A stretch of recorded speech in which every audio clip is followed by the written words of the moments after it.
bring on a pandemic. I got cash, and that's how I went broke. Walk me through how you ended up scaling that. If you had advice that you could give 40-year-old Dave, what would you tell him?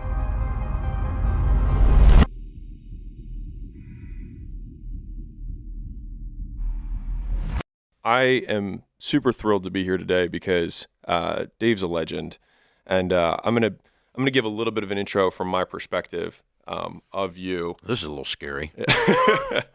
And I actually wanted to take the first few minutes to actually just kind of hype Dave, and I think it's because in the marketplace of attention right now, I actually still think you're underpriced. I still think that you are underappreciated for the amount of value that you provide to the audience at large. And flattery will get you everywhere.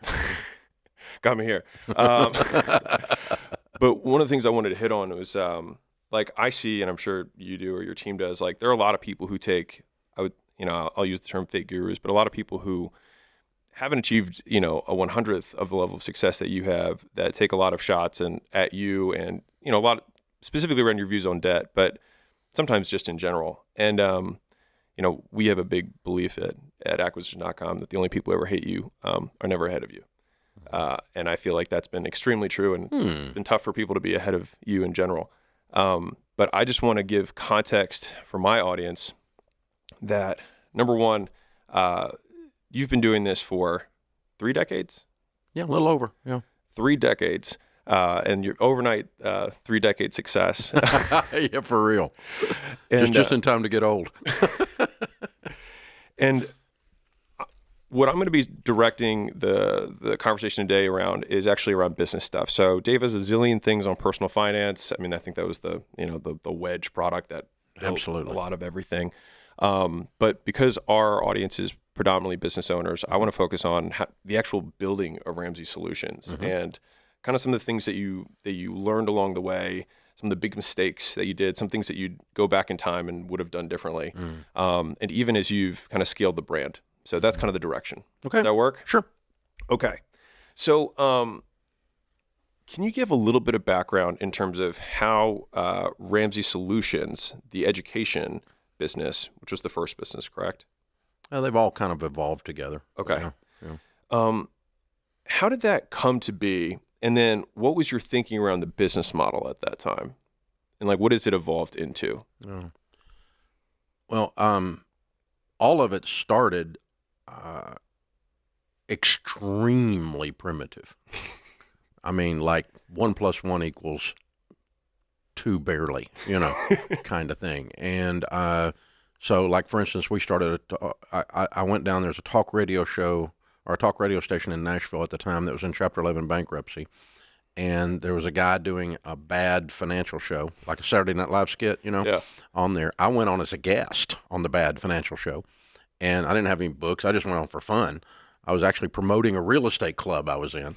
And he said, "Hey, I hear you're helping people with with foreclosures and helping them stop getting their car repoed, or if they're having financial trouble over at your church. Are you doing that?" And I said, "Yeah, I'm just kind of doing that for fun, just to help folk as a ministry at the church." And he goes, "Well, if you got any questions about that, call up." And phone rang, and he never got any phone calls. He didn't know what to do. He didn't even know how to put the guy on the air. And so he said, "Hey, come back. Let's do that again," because his phone never rings. And so I did it 2 times, and then he quit. And then we went down and talked that guy that was running that station into letting us work for free. And so a couple guys, me and a couple other guys, went on the air answering questions in a really heavy hillbilly twang. WWTN, you're talking Nashville, y'all call in. I mean, it was nasty, buddy. I'm telling you, it was nasty. And but with information was good, and the phone rang from the very first day. At about the same time, I had finished writing on my laptop in my living room on the very first version of Windows. This is 1992, my first book, and I self-published it, carried it home in the trunk of my car, got 1,000 copies, and I went on the radio and said, "Hey, y'all get my book," and some people did, and 18 months later, to get to your question, we moved the card table out of my living room and one old beat-up desk from the days when I went bankrupt, and opened an office in an 800 square foot month-to-month rent. And me and another guy, and the other guy was going to do financial coaching the way I teach to do that. I was going to continue to do that, and we launched in April of 1994 a class on how to handle money. It was actually how to avoid bankruptcy. And one of the lessons was on the different types of bankruptcy. One of the lessons was on how to stop a foreclosure. If it's an FHA, if it's a VA, or if it's Fannie Mae, different processes to stop a foreclosure. And, you know, all these different things. And the people that came weren't bankrupt. They were just making a lot of money and spending it all. Oh, okay. So they were broke. It was all the money comes in, all the money goes out, only the names are changed to protect the innocent. But they weren't behind on their house payment. Right. They just were fighting with each other in their marriage, and they didn't know how to do a budget, and no one ever told them about insurance. So I took the bankruptcy and the foreclosure lesson out and replaced it with a retirement lesson and a here's how investments work lesson, compound interest, and which is, you know, still for the general public causes their brains to just go melt down in a wonderful way the first time you see compound interest, right? Yeah. And so, that was called Life After Debt in April. And 4 people came the first night. I sold 3 of them. So for you digital people, I had a 75% conversion rate set up, right? But I'm telling you, it was primitive. Overhead projector, bad suit, you know, that whole thing. And then we changed it to called it Financial Peace University 5 months later in September, 6 months later. And now Financial Peace University's had 10 million people go through it, and 50,000 churches have taught it. Unbelievable. So for context, the services that you had was education with some level of service, kind of like holding accountable or keeping them consistent on top of that. Which the reason that I was really intent on talking to you was that in the space that we're in today, and obviously the marketplace has changed a lot, you have an education business. And I would say that the vast majority of, quote, education businesses are not perceived as legitimate.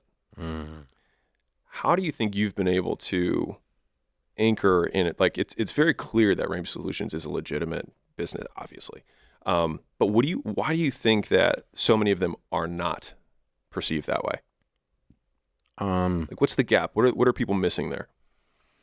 I honestly don't know. I know that in the financial world in general, and I think most of your listeners and you and I will agree to this, that there's a lot of us. I grew up in that world, and I'm a nerd by nature and got a degree in finance, for God's sakes. And so in other words, I thought the way to fix everything was with the math.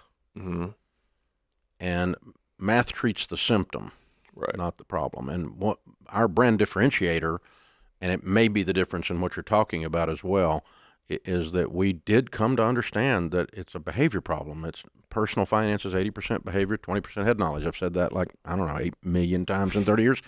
And, but it is. And the problem with my money is the guy in my mirror. If I can get him to behave, he can be skinny and rich. And we've talked about this, all these lines, these riffs that we do, and we do them over and over and over and over and over again. And, but that's the differentiator. That's the thing that said, oh yeah, because knowing how to do a budget is different than actually doing one. Knowing how to live on less than you make, or that you should, is different than actually doing it. Knowing that eating 73 donuts will make me fat is different than not eating 73 donuts, right? Yeah. Personal testimony. But that stuff, I think that's the difference. And then what has happened is that if you go through and you do the stuff that we teach, and we've got the systems in place to help you be held accountable to do it, and encourage you when you're struggling and scared and hopeless. But if you're arrogant and prideful, either way, we're going to be there in your grill saying we love you so much that you need to change. If you do the stuff and you actually make the changes due to the accountability, that because if you keep doing what you've been doing, you're going to keep getting what you've been getting, so you got to change the recipe. So if you change the recipe, you have success. And lives transformed is legitimacy. That gives you legitimacy. And so, in other words, I don't know if they set out to be illegitimate, but they didn't. Maybe they didn't have the life wasn't actually changed. You know, if I join a gym, and then I don't get anything out of that, I don't have any weight loss, no increased muscle tone, no increased aerobic, whatever it is you're trying to accomplish. If I don't get any of that, even if it's my fault, it feels like the gym is illegitimate. I don't think the gym's necessarily illegitimate, but the results were illegitimate. Yeah. And so then you get labeled that way. Yeah. And so I hear people say Dave Ramsey stuff doesn't work. I mean, the haters, right? Right. And it absolutely does not work unless you work it. Yeah. Like, I guarantee that. I can make you that personal guarantee. Well, shifting back to the business, explain to me how the actual product suite developed over time. So in the beginning, you had the education, and then you had the services that layered on top of that. Was that the main thing for like a decade, or and like walk me through how you ended up scaling that? Was that all through media? Well, we had the radio show didn't make money for a decade because they don't pay you to do radio. Even today, I don't get paid by radio stations. I have a clock split with them, and so and we didn't have anything to sell when we split the clock, and so we didn't make any money. So whatever we put into radio was lost dollars. But it was the megaphone. It was the lead mechanism. Okay, and so I started doing some speaking, and then I thought, well, hey, we could do like a little public event in town because we were only on the air in one time. So we went on the radio and announced, and I think we had I don't know 100 people or something come out and paid us like $40 or something to sit for 3 hours or 5 hours or whatever it was and listen to me yammer in my hillbilly twang about getting out of debt. And so we had live events started to develop. We had the little book, so we had a little bit of a publishing thing going, and we had the class itself, which is a long form. It's a combination of 12-step and curriculum, so to speak. And so radio, publishing, live events, those were the first, and what becomes Financial Peace University were the first element. Oh, and one-on-one coaching, one-on-one counseling, we called it in those days. We now call it financial coaching. So there's no confusion that we're not licensed therapists, because some people can't seem to, it's not clear. But anyway, coaching is hard to mess that up. So, so we do that. And each of those things grew at different rates. And so there were different times in the 30 years that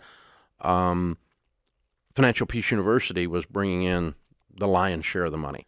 And then publishing would come up and pass it. Live events has pretty much always been a slightly profitable but really good secondary lead source.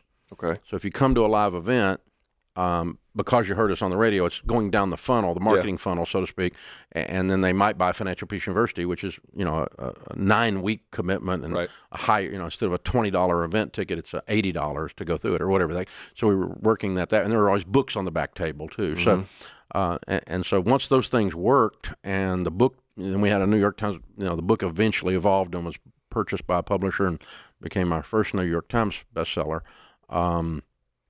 Once that happened, and then we start doing we start getting more and more radio stations and doing more and more media. So instead of just doing the little local news guy, we actually, with the book tour the first time, got on the Today Show. And then that opened up something, and then pretty much been doing New York media for 25 years. Obviously all that's free, but it's lead generation. And so if I were to say this back to you, the radio station served as the big megaphone to gather attention and then point it in a direction. And one of the places you'd point it in the earlier days was the live events, which functioned a little bit as a conversion event for you guys from a business perspective. And then those people would get funneled into whatever was appropriate for their budget. Either they'd buy some books, or they'd buy the curriculum, or they'd buy the curriculum and some one-on-one counsel. One-on-one financial coaching. And then that machine has been what you've continued to spin the wheel on, and then gather more and more and more media. Yeah, we've got more and more product mix now. Okay. I mean, we've got, we ended up, I advertised for a stock brokerage firm, and then when I sent the leads, the people would go over there, the local broker that they went to would tell them to do stuff that I had just told them on the air not to do. Yeah. And so that didn't work. And, people are pissed off. Yeah. And so we said, well, guys, y'all can't do that with the leads we send you. Well, you can't tell us what to do. And I said, I can tell you can't advertise, so we're not going to be on the air. So we dropped those folk. And so the product suite from there, that was the core initial product mix. And then what we did was we would hear about some need that was a similar thing, but a finger off of that. So, for instance, a local coach at a Catholic high school took my financial peace book and started teaching his seniors because they needed to know about personal finance. And then called me up and goes, "Hey, I hope you don't mind." I'm like, "Well, I don't mind, and I'm kind of complicated, but let's work together on this. Let me help." So I went over and spoke to him a couple times. They're sweet kids, and he's a great guy. Greg Carson, he's a friend of this day. And we ended up out of that developing a high school curriculum that's now been taught in 48% of the high schools. 6.5 million kids have been through it. And so, that was, again, another product line. And that Ed Solutions is another department, if you will, inside of Ramsey today, and pretty substantial revenues for high school, college, and even middle school curriculum. And then, corporate America says, okay, we'd like for our employees to get this stuff. So we take a modified version of the Financial Peace University that doesn't have as much of the Bible stuff in it. Yeah. And we have to not violate some HR rules and stuff. So we had to change some of it, make it a little more vanilla on different things. And it's called Smart Dollar. And gosh, man, 10,000 companies have now taught it, including big ones like U-Haul and Costco. All of their employees have gone through it. So that's a whole other product line. But it's, so the brand suite or the product suite continues to evolve as we look at different things where we can serve. We took over all the publishing, and so we do all our books now self-published, have for about a decade. How do you think about spinning out new products? Like what to do versus not, because there's obviously focus in a business, right? You have limited time and resources. Like, how do you say this is going to be something we're going to just partner with someone on, or this is something we're going to bring in-house and actually own entirely, or just not do it all and ignore and just let somebody make some extra cash on it and we just don't worry about it? Yeah. Well, one thing we don't do is we have made a conscious philosophical decision to not sell financial products. So we don't sell insurance. We don't sell investments. We don't sell real estate. We endorse people that do, but they don't work for us. They're advertisers of sorts. Endorse in our Ramsey Trusted is what it falls under, that brand. So some of them have ads on the podcast. Some of them we say, go to the website and fill out a form. You find the realtor we recommend in your area that's Ramsey Trusted, that kind of thing. And so that way, when I'm giving real estate advice, someone doesn't say, "Oh, he's just trying to get us to do that." Now, they still say he's trying to just get us to be a real estate lead, but that's different than he's trying to sell me a house or he's trying to sell me a mutual fund. We don't endorse particular mutual funds, and we don't sell investments like that. So you can't say the reason Dave does insurance is because, or says term by term insurance is because he owns a term insurance firm, because I don't. And, one of the lies out there floating around is I own half of Churchill Mortgage, which I don't own a dime of. It'd been nice if I had, and they've done really well. And I own half or some of Zander Insurance. They're both advertisers, been with me 26, 27 years consecutively. And, but I don't own any of those. They're friends of mine, but I've been doing business with them for 3 decades, and they do really well, and they do a great job for our listener. And so those are media partnerships. So they're sponsors, and that's how you they're sponsors. That's all they are. I mean, they're just advertisers on the original talk radio show, which is now like you guys. I mean, it's podcast and YouTubes and TikToks and the whole thing, everything. Yeah. What have been some of the major beliefs that you had to break along the journey from? And what's top line revenue today across all of the portfolio? I'm calling portfolio. I'm using my own language, but across Ramsey Solutions. Ramsey Solutions revs will be a little over $300 million this year. Okay, so for context, in terms of size here for my audience, 300, a lot. So what were some of the, because a lot of businesses grow, at least in my observation of businesses, is they're stepwise. It's they'll grow, and then they'll hit something, and then they stay there until they figure out whatever that thing was, and then they go super fast again, and then they hit another wall and they keep going. What have been some of the 2 or 3 major pivot points in the business in terms of your lessons or beliefs that you had to reshape that allowed you to break through to new levels of growth?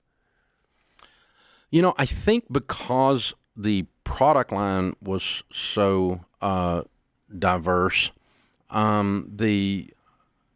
different ones of those were stepping at different times, and it caused our actual revenue growth to not stair step, but to be fairly smooth. Interesting. On a curve. Got it. But like, if we went, for instance, to Financial Peace University, it went through different seasons where it would go wee, and then it would stop, and it would just sit, and we're kind of in one of those stop and sit modes now because we're making this transition from being primarily church distributed, because churches aren't teaching classes like that in this current environment as much as they used to, and so we've got to have a more direct-to-consumer digital distribution methodology, and we're discovering that right now. So it's plateaued right now. Got it. Financial Peace University is awesome; it's excellent, but from a business revenue perspective, business model, it's its big spike would have been the mid 2000s. Okay. I mean, it went crazy up, and it was kind of like the 800-pound gorilla revenue-wise inside the building, and then it moved over to the other thing. So, your question is not the stair step question. Your question was,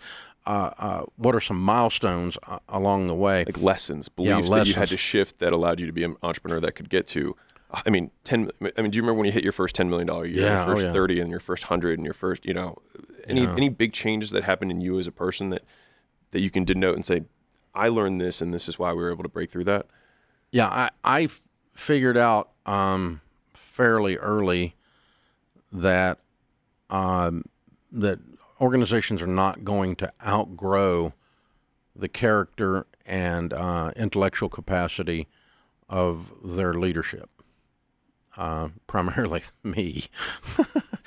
And so if I remain dumb in some of the areas I'm dumb in, then we're not going to be at 600 million. I've got to, or somebody else will be doing it. And if they remain dumb, you just can't do it. I mean, there's stuff you don't know. And so I grew up in a real estate household. Mom and Daddy were in the residential real estate business. And so I've been selling my whole life, straight commission for me, but self-employment is my DNA. I don't know how to think about working for someone, and when you grow up in that world, you learn to kill it and drag it home, because you ain't got anything to eat if you don't kill something and drag it home. And so, very tactical, and so I couldn't spell strategic when we started.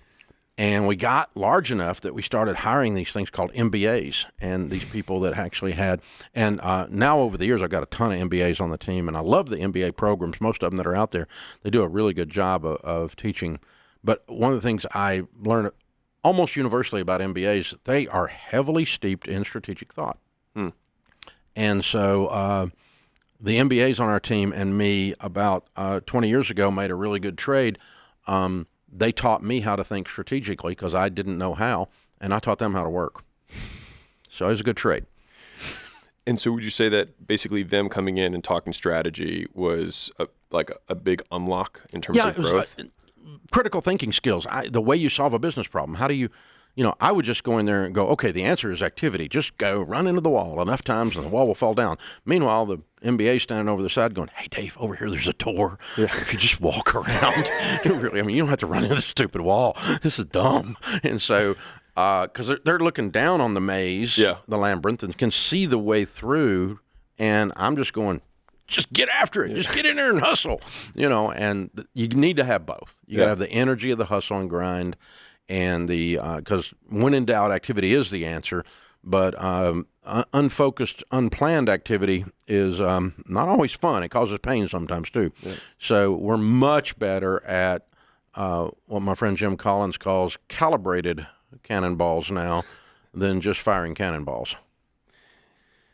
Would you, from a branding perspective, because I think you've developed a really strong brand, what are some of the deliberate decisions you've had to make to associate with versus not associating with in order to continue to strengthen the brand, expand the media? Because I would imagine, like, in the flywheel that is Ramsey Solutions, the media is a huge part of that. And so, like, what has been one of the big things that kept that wheel spinning and expanding compared to the many other people who try to top you? I mean, even the people who try and get more audience, more earballs. Yeah. I don't know. We discovered, I don't know how we figured it out. It was accidental. I guess it was people getting pissed at us in the early days. We would endorse something on the radio, just local radio station, and, go to such and such car lot. Well, somebody go over there and they go, the guy tried to screw me, Dave. He'd call me up on the air or call me up at my house, find me in the mall and go, the guy you sent me to is a dang gum crook, Ramsey. And so now I can't trust you. Yeah. And, and I would lose the advertiser because I would have to cancel them because I was ashamed of them. And so somewhere along the doing stupid stuff like not vetting who we're going to associate our brand with, instead of just buying it, we were so happy we had an ad sold. We made a little revenue, my God. And then you figure out, that doesn't play well because you're destroying your credibility with the market. We figured out we were a trust brand. And radio endorsement taught us to be trustworthy, worthy of trust. And so we were very careful. As a matter of fact, just a few minutes ago, I came out of a meeting where I turned down 2 potential advertisers, and the sales team said, we think we need to turn these down, but before we do, it's a lot of money. We need to ask you. And I said, yeah, that guy, if we put that guy on, it's gonna cause our audience is not. No, that's not okay. So would you send your sister there? Would you send your mom there? Would you send your friend that you play softball with? Would you send them over there? And if they don't pass that acid test, we don't put them on the air. So if I won't really buy it, or I don't really believe someone should buy it for their own good, like 100% of the things we advertise, I don't necessarily buy personally at my stage of life, but I'm not the market for them either. Yeah. So, but I do believe in them, and I believe they're good for you. And sometimes we've messed that up. We've endorsed things we shouldn't have endorsed in the early days. Even, in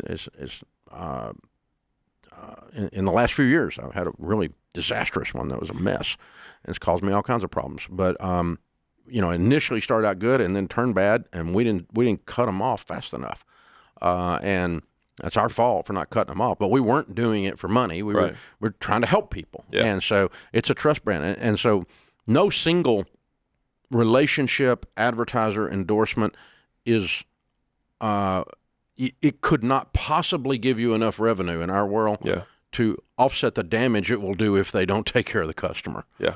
Because all we've got is trust. And if they don't trust us for that, they also aren't going to trust us when we tell them to get out of debt. Yeah. They're also not going to trust us when we tell them, hey, this is going to affect your marriage. The advice we give is no longer trustworthy if the endorsement is not trustworthy. So the whole stinking thing ends up revolving around this word. And so we spend a lot of time discussing and vetting and cheeseclothing the whole. It's a mess. But yeah, it's okay. It's worth the effort. I agree. I'm with you on that. And I think that, at acquisition.com, we tried to do the same kind of approach, which is like, how can we be as trustworthy as humanly possible? Because, we do equity deals. And so we have a huge vetting process, and, 99.999% of the audience I have will never do business with me. Mm-hmm. But I still need to treat, everyone so that the reputation which compounds is based on trust, so that we can do deals over the long term. And just to be very transparent, it's emotional for me and most people in this building when that doesn't go right. Yeah. When we mess that up somehow, because our intent is to never mess that up. Yeah. And when it gets messed up, it hurts our feelings more than it does anybody's. Mentor of mine gave me this quote. You might like it. He said, never risk the empire for a pot of gold. There it is. That's a great one. I love it. So speaking of pots of gold, so 300 million is where you're at right now. What do you see as the next thing to get, Ramsey Solutions to 600 million? Like you were saying earlier, like what's the path forward there? Like, what do you see as the strategic opportunity? What are you investing in right now? Well, we're seeing an explosion with our Every Dollar app. For one thing, it's with minimal effort, honestly, has caught fire. So we're going to pour a little more gas on that while we're at it. We're going to put some effort into it since it's working. And we do think that Financial Peace University is going to stair step again. We've got to find that methodology for delivering those age-old principles in a new way. We are platform and delivery agnostic. Mm-hmm. I don't care how we get it to you, but we got to get it to you.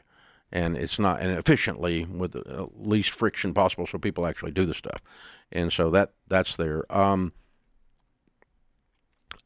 things are logistically have, in the last, say, 20 of the 30 years they didn't shrink, they grew, but they don't have the logistical ability to grow revenue-wise as much. And an example of that would be live events. Mm-hmm. There's only so much of that you can do, and it doesn't hockey stick. Right. Because you have a bottleneck no of actual compounding. bodies on a stage. Yeah. And bodies to set the stage up and that kind of stuff, and number of cities you can actually draw a crowd in and that kind of thing. So the only way you could hockey stick that thing would be to run the prices where they were just not for the average guy, and our whole thing we do is for the average guy. So so that's going to, if it stays the same or grows at 5% and something else grew at 50%, it's going to get to be a smaller and smaller piece of the pie mathematically. Yeah. But still not be something we're ashamed of. We love live events, and we're one of the biggest event companies in America. We do great live events, but it's going to end up, that one's not probably going to be the answer, unless now streaming could. It would have to monetize for the first time, but they suck on monetization. But it's good at getting information out there. So we don't see hardcover books as being something that's going to hockey stick in the coming years. But I do think they're going to continue to be a valid part of the mix. So it's probably more digital application and delivery because it's the easiest to scale and lowest cost of goods, and it more easily iterates than anything analog. And the rate of change has exponentially increased in 30 years. What used to would take us 5 years to see unfold in the marketplace is unfolding in 5 or 10 weeks right now. Yeah. And how fast entire social media platforms become irrelevant is kind of amazing. And so, betting the whole thing on one delivery mechanism, dumb. And so, in my mind anyway, but yeah, so I think whatever it is going to, like an app, like a budgeting app, or a delivery digitally of FPU, or a delivery digitally of our Entree Leadership, which is our small business teaching and coaching. You can only have so many physical coaches for small business guys, and that's got a limiting factor. Do I want 3,000 of those people in a building? No, I really don't. Yeah. I'd a lot rather figure out another way to help you folk out there, and that is not as manpower hungry.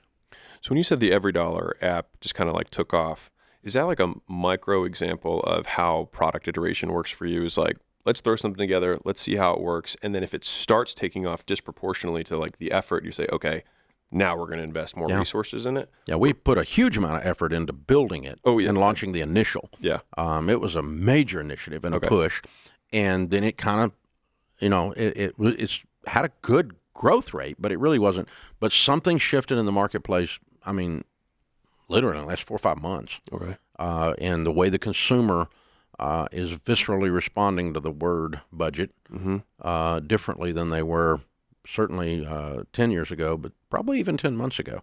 And so when we develop things, so we're going to, we've always iterated it. We've always updated it. We've always made it better every time and all that kind of stuff. But there just seems to be some attention that we didn't cause. So why not join the parade? Yeah, right. I think probably some of that's the macroeconomic environment has changed a little bit in the last, in that period of time. People are probably feeling the need for a budget. And it might be that, I think the product, the original launch on it was, it's probably coming up on 10 years, so. Okay. And the, the number of people that are walking around, adults that have never lived in a world that wasn't a smartphone world is much larger than it was 10 years ago. Yeah. And so the marketplace has shifted in that regard. But the iPhone, the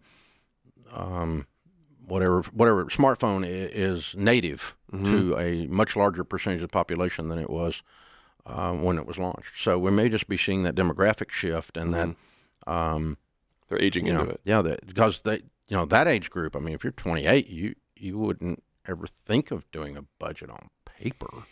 Right. It would not occur to you that could, no more than you would handwrite a letter in cursive. It's just absurd. So, but when I started all this, that wasn't, neither one of those was that unusual. Right.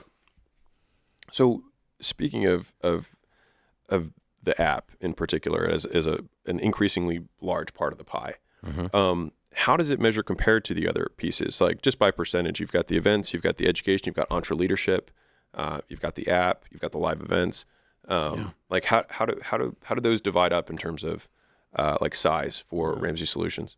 the Ramsey trusted items, which includes national advertisers and the whole Smart Vista Pros, all the people we endorse for investing, all the real estate agents, there's about 8,000, 9,000 different people that we endorse for in different areas. Tax, really? All that tax and real estate and investing through Ramsey Trusted. And then you've got a singular national advertiser like a Churchill Mortgage for mortgages, that kind of thing. All that falls under Ramsey Trusted. So that's a lot under there. But the national associations plus the strategic alliances, we call them, the what used to be called the ELP program, probably amounts to 40% of the revenue. Really? And so not putting on, back to our earlier conversation, not putting on one that's bad is a big deal there because you're going to mess up the whole thing. You're going to mess up the empire with that singular bad pot of gold. And so we have to, to be a real estate agent in Ramsey Trusted, we're really going to do the stuff we tell you to do, or we're really not going to let you in there. I mean, it's a big deal, and so, because we love you and we love our customers and we want everybody to have a little love fest. We don't need anybody pissed off. So you're really going to do this stuff. So that's probably, I think it's probably sitting at about 40% of the revs right now. But that's half that AdGum building too, in terms of the 1,100 people that work here. Entree leadership is probably 15%, something like that. Financial Peace University is probably 15%. Every dollar's 10% maybe or less. It's less than 10%. But they just kind of fall out like that. Publishing and live events together, not that huge revenue, but again, they're almost they're like middle of funnel almost. Yeah, they're almost lead gathering things. So I'm trying to think what else falling in that P&L, but just something like that. Those are the big ones. Yeah, that's big rocks. How do you think about reallocating or reinvesting capital within the business versus taking it out of the business as an owner? Well, we don't randomly. If we have something I can get more ROI here on something that we have a high belief in than I could anywhere else.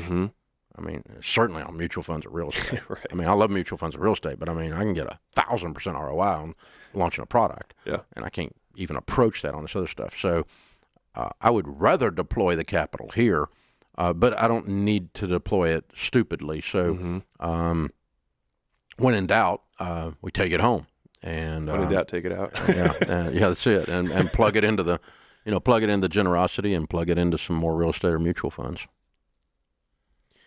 So, I'm gonna pivot a little bit on the investing side because I wanted to give you something that you might not know. But you did a podcast with Graham Stephan, and that was fun. He's a great guy. Yeah, Graham's a nice guy. He's done a great job too on his stuff, man. He's followed in your footsteps in a lot of ways. Well, he's different, but I mean, he's good. We like him. Yeah, Graham's a good dude, and he showed you his investment portfolio. Oh yeah, that's like a thing he does when he has people on. I'm like, I don't know, Graham. I don't know if I'm qualified to help you with that. Yeah. You said something to him that massively changed the direction of how we invested. Just so you know. Yeah. Whoa. So I just wanted to share that with you. So I think you had said loosely, well, before I look at this, if this were your brain or your knowledge or your experiences, what percentage of this pie would you say is real estate versus stocks versus anything else? And he said, well, because he had asked you, do you think I'm over-indexed on real estate? But when you asked him the question, he said, well, I mean, I guess probably 85% of my knowledge is around real estate. And I think his portfolio kind of reflected that. You were like, well, then that's a perfect mix for you. And for me, as we were coming out of our liquidity event, we'd probably taken about 40 million home before that. Wow, good for you. That's awesome. It's not 300. It was 300's gross, dude. I know. You know the difference in gross and net.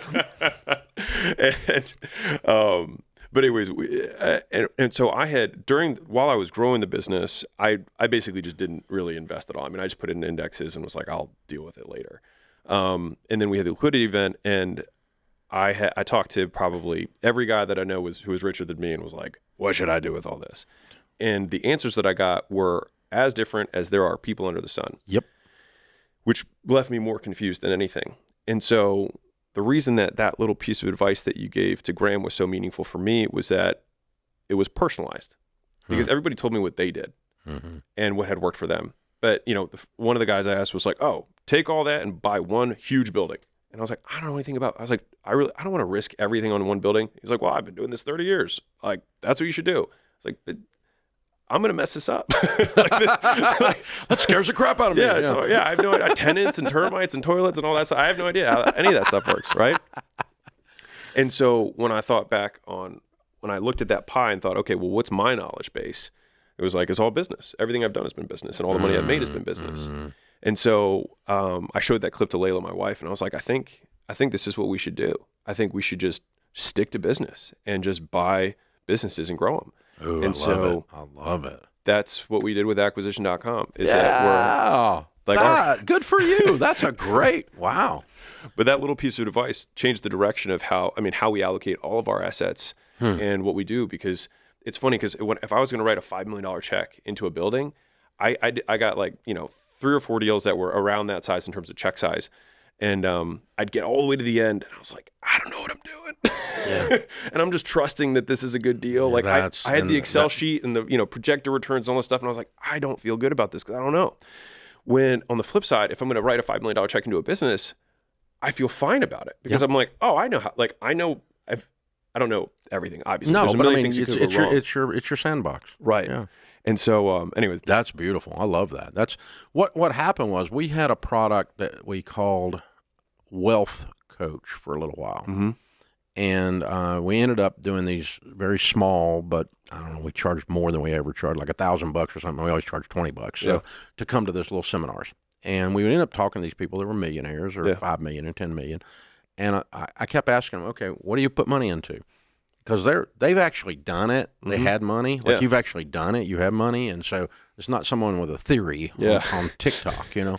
And so what I kept hearing from them was this array of all kinds of different things. So the answer to the question wasn't a certain investment made them rich. What it was they put money in stuff they knew. Yeah. And I mean, one guy was a car dealer, and he had a massive classic car collection, which for an ego-driven person is a horrible idea. But because you can lose your butt in any kind of collectible. Yeah. But for somebody that is in the car business and his grandfather had a dealership, and his father had a dealership, and he had he knows that, loves it. Yeah. He goes out in the garage and pets the cars. I mean, you know, say, guess what? He's making that portfolio seriously gave him a great return.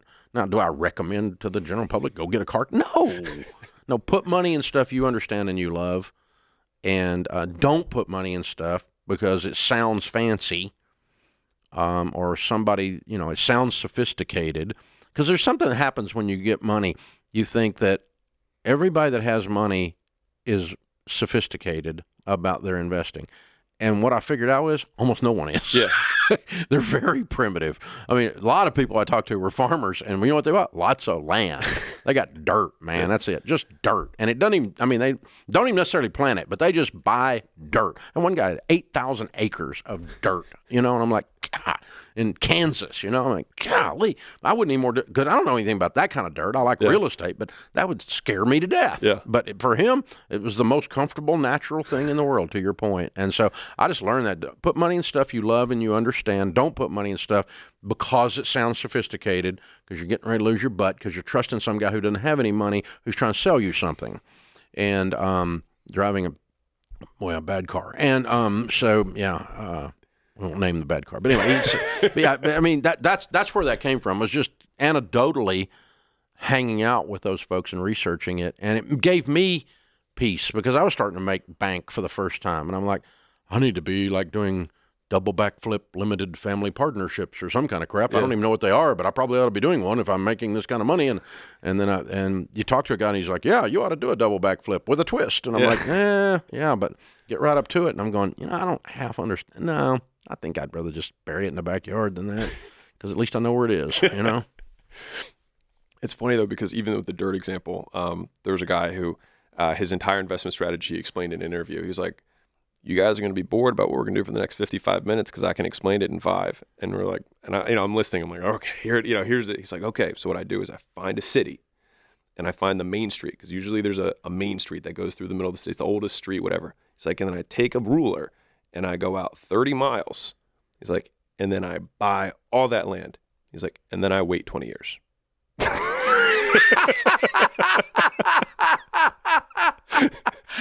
I love this guy. Yeah.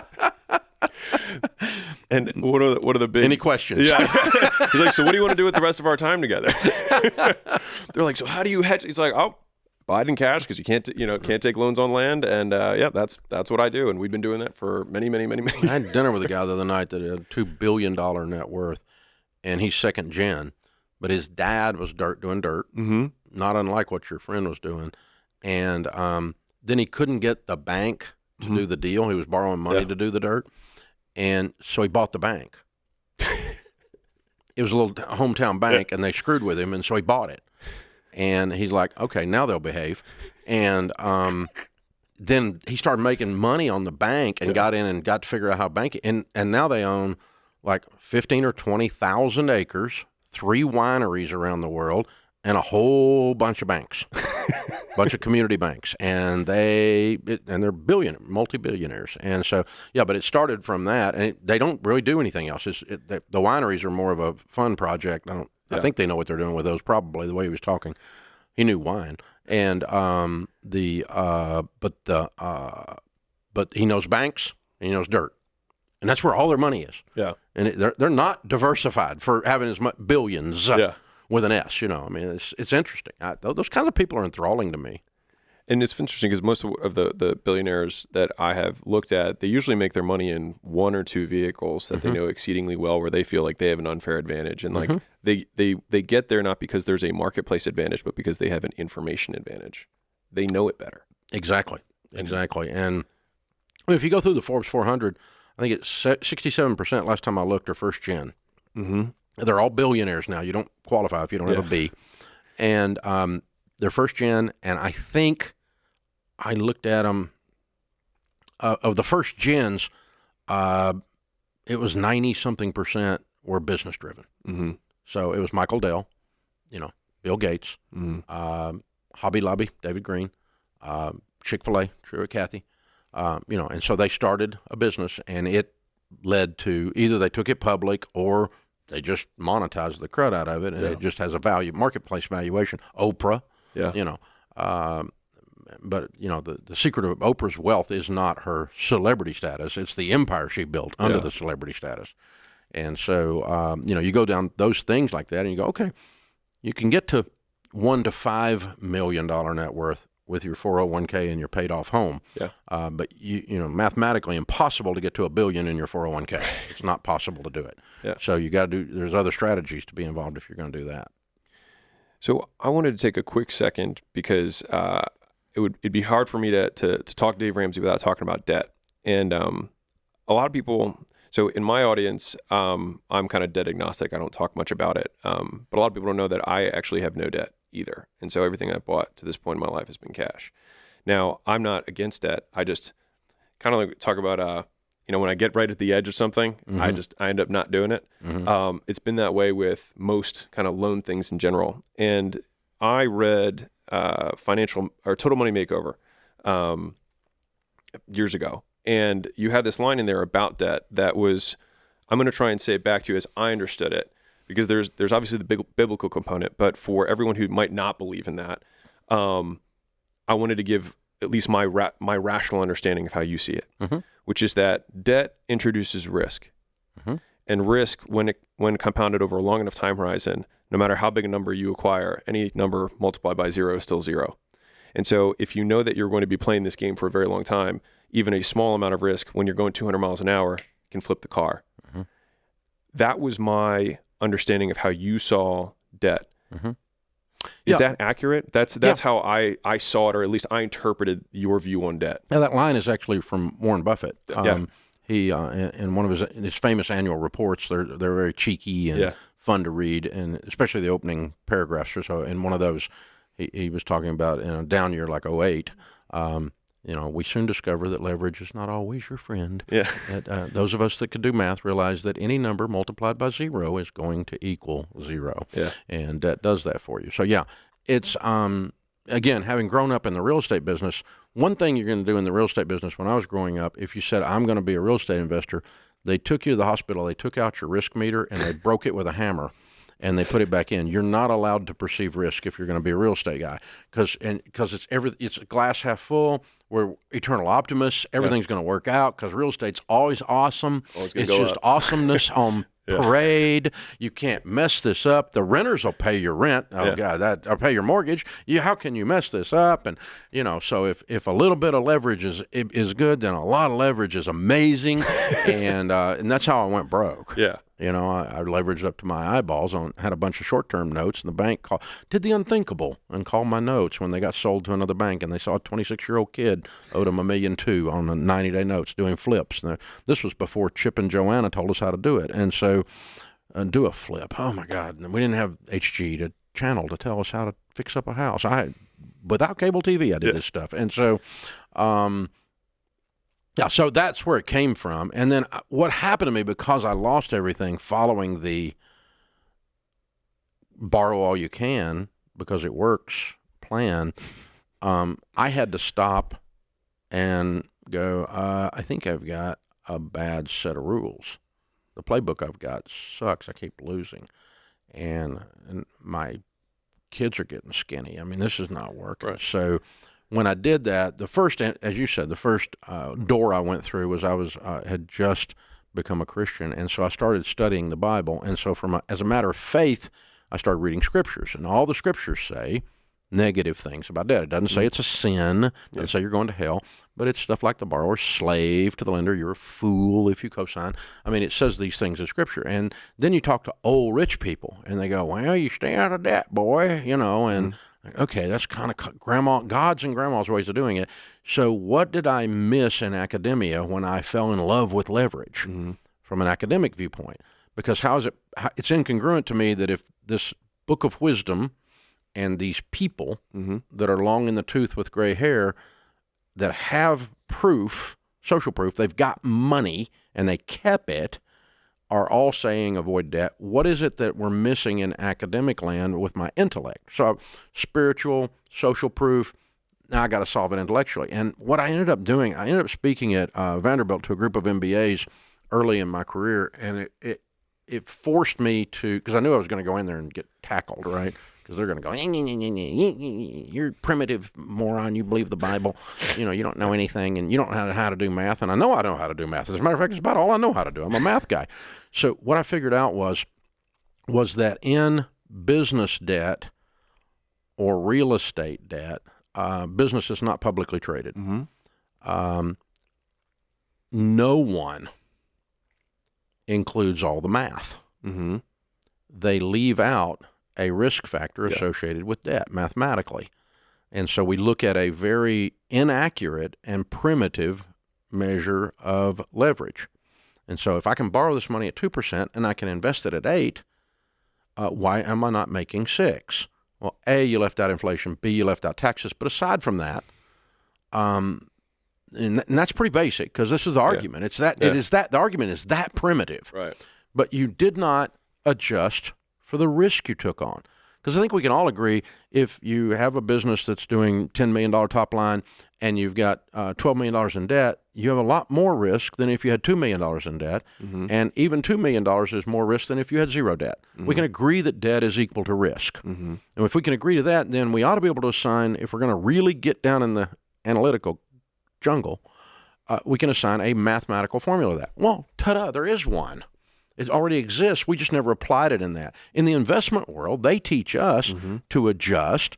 You don't compare an aggressive growth stock mutual fund that has a high peaks and valleys on the graph, volatile, with a growth and income fund, which has almost no peaks and valleys.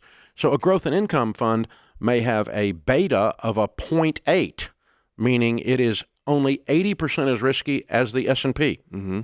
When you're comparing it to an aggressive growth stock mutual fund that might have a 2.0, meaning it's twice as volatile, risky. And so in that world, we're taught I mean, one of the first things you learn doing financial analysis in that world is you use the beta as an inverse in the math, and you flip it on its head, and you multiply it through, and you adjust for risk mathematically, so that you can then say, after you adjust for the volatility, the 0.8 versus the 2.0 versus the S&P is a 1.0, it's your baseline. When you adjust for that risk, the perceived return of the aggressive growth stock mutual fund at 20% rate of return, where the other one's making 11.2, it goes away. It neutralizes it. And you might end up with risk adjusted, that 11.2 will come up, and the 20% will come down, risk adjusted, and then you can actually compare apples to apples. But you've risk adjusted for the volatility and mathematically. We don't do that in business. Right. We just go, oh, I want to buy a bulldozer. Let's go get $50,000 at the bank. Yeah. And I think I can do it. I think we can push some dirt. And that is your risk analysis. Well, kiss my butt. That is dumb, okay? And people do that all the time. And so what I determined is that I'm going to go, if you want to compare two dry cleaners, you know, one has debt, one doesn't, I've got to risk adjust for that mathematically, and you have to apply a beta formula to that. I presented that to this group of MBAs, and they're all sitting there with their jaws on their lap going, no one ever said that. And I said, it's because it's never been said. No one does it in the world. No one does. No, you're not trained this way. You're trained that way in only one bucket of finance. All the other buckets of finance, zero real estate people do this. Zero. None. They do not analyze risk. And so if you take risk out, then unlimited leverage is logical. But if you say unlimited leverage, they go, oh, not quite. Maybe 80%, maybe a 70%, maybe a LTV, right? And, you know, but if you push them up to the edge, they can actually feel it a little bit because there's a remnant of a risk meter in there, but it just doesn't function anymore. That's where that came from. Oh, I love it. Probably more than you wanted, but No, I wanted to kind of hear your take on it, and because obviously, in the business acquisition world, there's also debt that's factored in. Now we've done all cash deals up to this point, but I wanted to just kind of hear your take on it. And I quote Warren Buffett a lot. He's a big But even in the publicly traded realm, you know, we were taught and still taught, bonds are debt. And so if you're looking at a company with publicly traded stock, it has a heavy bond weight. You discount the P/E. You don't compare that stock apples to apples with a company that has no bond rate, zero bonds. They have zero debt. They don't have bank debt. They don't have short-term debt. They're sitting over there debt-free. You would give them some benefit on their stock analysis mathematically. We're taught to do that. But again, it does not transfer from the mutual fund world or the publicly traded world to the real estate world or the small business world. Small business, privately held businesses don't even. I mean, I know people that do have $1 billion top line, and honestly, they don't even look at it. They just a lot of them just don't borrow money. They don't even know why they don't borrow money. They just don't borrow money because somebody told them to one time, and they go, "I like not being in debt. I can sleep better," and that's their entire analysis. Me, I've got analysis, and I can do the country boy thing too and say, I just sleep better. Bring on a pandemic. I got cash. Yeah. I'll bring us home because I had and I could talk to you all day. And I appreciate you taking the time to talk to me and the audience of the game. I've been honored. It's fun conversation. If you had advice that you could, and I'll keep it specific to business advice, that you could give 40-year-old Dave, what would you tell him then that now that you didn't know then?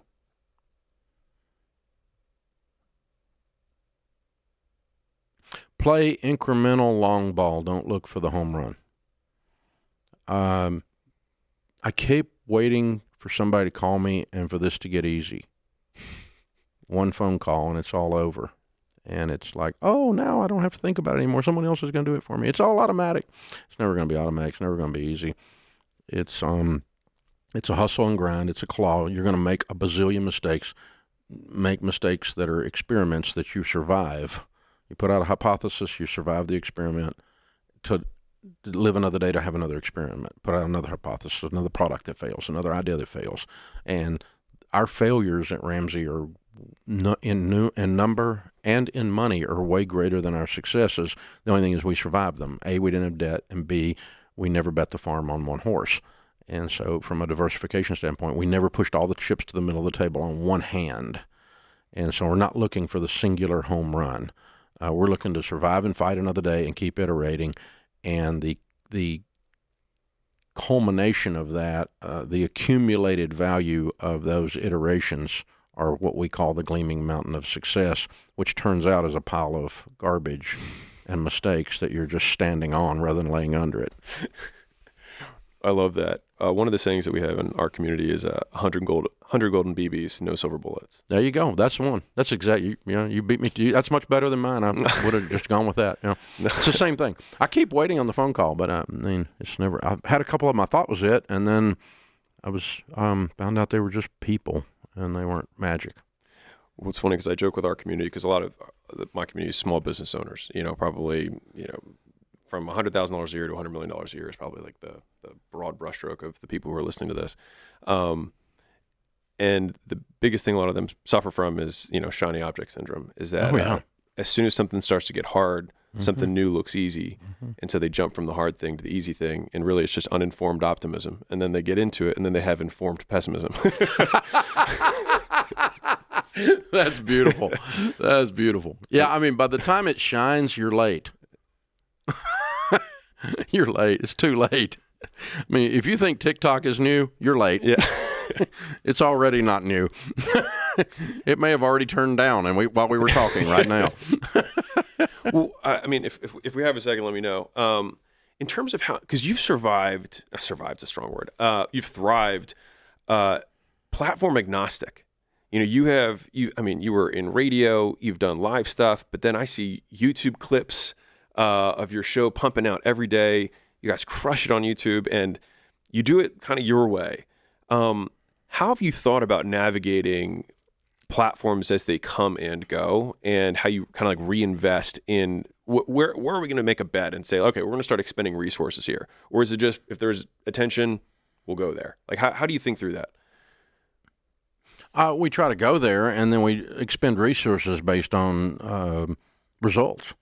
And so the YouTube Shorts that we've been pumping out is only about a year and a half old, and we're getting incredible results. Yeah. But we're getting results on those, as an example. We don't view those as life transformation items. Okay. We view them as lead magnets to lead you to the long-form show, to Financial Peace University, to a book, which are life transformation items. So they're free advertisements that cause people to get a little sample. You get a little old lady standing in Costco with a sample biscuit, right? And so you get a little sample, and get a little sample biscuit, and then you may go buy the whole thing in the freezer. I would not do, in other words, our philosophy on changing lives is while we're here, we would not only do YouTube Shorts because they don't change lives. Okay. We would not only do the new long-form TikTok, 6 minutes, 7 minutes. We would not only do that because it won't change a life. And so it's got to lead us somewhere, and based on its response on doing that or just general activity around whatever the item is, whether it's a long form or short form, we're gonna pour gas on where we're seeing stuff work. And so we don't, for the last 2 years we put little to no effort in growing Twitter. Tucker Carlson might change that. It may become a broadcast medium, and so we'll probably be on Twitter next week. Well, Elon's definitely pushing it. Elon, and he's going to, but I mean, if it's not going to just be a cauldron for trolls, then and it's actually going to put out some positive information in a way that is consumable and could grow. And if Elon proves that with Tucker, I mean, we'll jump in there and try it right now. And all that is, we're not going to put a ton of money on it or resources or bandwidth on it, but this week we were discussing we're probably going to try it, and what Tucker's doing and what Elon's doing with Tucker and with that whole idea of broadcasting there, because Facebook Live didn't work. I mean, it's not working. No, not anymore. Not from our perspective anyway. But we're still there. We didn't abandon it, but we're not putting effort on it. Where YouTube Shorts, we got a lot of people in this building working on that every day. Yeah, you guys crank those. Yeah, they do. They put out a bunch of them. When you think about content for you, because you're recording 12 hours a week, correct? 4 days, 3 hours a day. Oh, 15 hours. Okay. Well, counting commercials. Yeah, we do 3-hour talk radio show every day. 5 And is days a that week. the entirety of your kind of content creation, and then the teams take all of that and disseminate it through all the channels? I do a podcast that I just took over that's caller-driven on leadership and small business called Entree Leadership. I took that over in January. That and the Ramsey Show are the only two things I'm on. Mm-hmm. But Ramsey Network has about 10 shows that are YouTube and or radio and or, I mean, we put them on everything. But, I mean, the Ken Coleman Show is the only one that's on talk radio, 75 stations, plus podcast, plus YouTube. Dr. John Deloney has a huge show on podcast and YouTube only. The Rachel Cruz with George Camel, the Smart Money Happy Hours. But we sawdust every one of those. Every one of those can. When you say sawdust, we're going to take pieces and clips and do all kinds of things with them. Oh, Instead of, we don't go create. Well, I say very seldom do we go create a YouTube short of anyone in the building or anything in the building. It is clipped from something we were already doing. So it's repurposed content that was already developed for something else, highly edited. Yeah. I mean, because I've observed what you're doing and thinking like, how can we do even more of that kind of stuff? Lots of payroll. Our media is. All right. Well, this has been phenomenal, and I'm honestly just so grateful that they had me and my team out here to. Is this considered Ramsey Studios? Is that what this would? We call it that. Ramsey Solution Studios. Yeah. And just also so grateful for that one tiny tidbit that. Wow, I'm honored I had a tiny bit to do with all that you do, man. You're amazing. I'm proud of you. Well done. Means a lot. I appreciate it. Well, thanks so much for coming on the game. Thank you, brother. Hopefully something in the future. Absolutely. You can count on it.